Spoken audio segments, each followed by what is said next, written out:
right now. Pittsburgh's best sports show is about to begin. Call us or tweet us.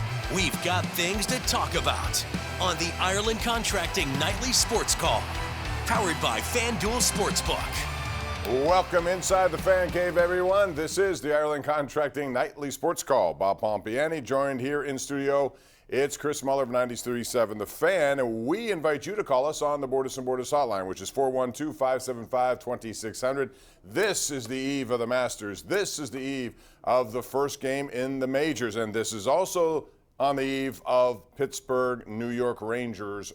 Another big hockey match, this time at Madison Square Garden, and last night the Rangers opened up a big lead over the Penguins of 4 points. That's big, considering how it's been going, back and forth leapfrogging.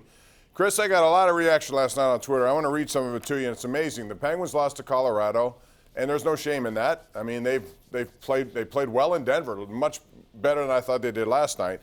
But this is the reaction you get here. You have Constack34, who says, no excuses, Pens aren't in the same class of Colorado. Then you have Hall of Fame Spillane, who writes, GM JR left the cupboard bare, and Jari is unreliable. Then you have Reader79 says, they can't compete at that level. And then you have this one here by Eric Crum, who says, absolutely first-round exit. One line, Jerry is not good. Zucker is out. Bo Bennett.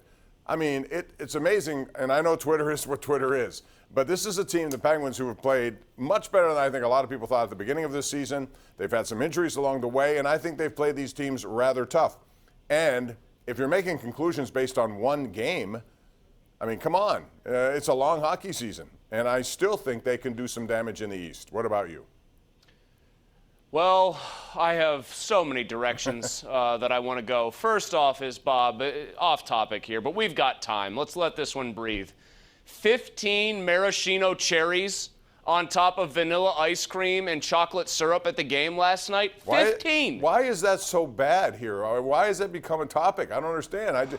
First of all, Andrew just saw me. He didn't comment at all when I was consuming it. Oh, it well, wasn't until afterwards. Well, listen, you've got to watch yourself around him because he files things away for show material, but 15 is a lot of cherries, specifically maraschino cherries. I'm just, you know what? I'm not going to pass judgment on you. To each his own. I don't eat pizza, among other things. I don't eat melted cheese. I'm a weirdo. But 15 is a lot of cherries. Now, to the actual discussion at hand, because I don't want to roast you for this. Let me give you my explanation of these cherries, by the way. When my mom and dad were younger and they enjoyed a cocktail, it was often a Manhattan, which is a strong drink, and they also had cherries, maraschino cherries in those. Now, as a young kid, I used to take the cherries out, and they were doused in alcohol, and that's a little bit too much now. So I became very much into maraschino cherries, and so that's my explanation why I love them so much. Plus, my granddaughter, Ellie, loves them, so that makes sense. All right. Well, I can't argue with that. Now, to the point at hand, Penguins fans on Twitter are largely, they're one of two things, devoted to the team to an almost freakish degree to the point where they will defend them against any slight, perceived or otherwise, or real, or they're giant, whiny, spoiled babies who cannot possibly come to terms with the fact that, yes, several teams in the NHL have younger, not better stars, I want to say, but much younger stars. The Avalanche are probably the class of the West and maybe the class of the NHL when it comes to a 7-game playoff series. McKinnon's awesome. Cale Makar is probably the best defenseman in the league. And it's funny that you went and read some Twitter reaction because of the 4 Twitter names and Twitter handles you said there, I have at the very least 2 of them muted. People who just scream into the abyss at me every time I open my mouth on Twitter. So it should probably tell you something that 2 of the names you picked who were whining like little babies to you are people who I have relegated to the dustbin of history as far as Twitter goes. These people don't matter. They really don't. Well, they love to complain for the sake of complaining, Bob. But it is a long season.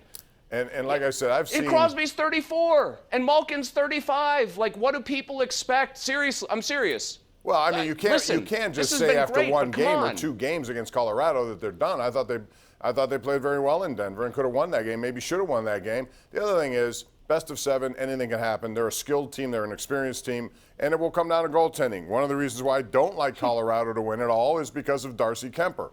I just, for some reason, think they're not going to be at their best. He's playing well, but I've never seen him play this consistently well, and we'll see how that goes.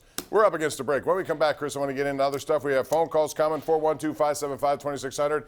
Pirates begin tomorrow in St. Louis. Masters champion. Who will it be? We'll find out. Coming up right here on the Ireland Contracting Nightly Sports Call. It's Pittsburgh CW and streaming and simulcasting on 93.7 The Fan.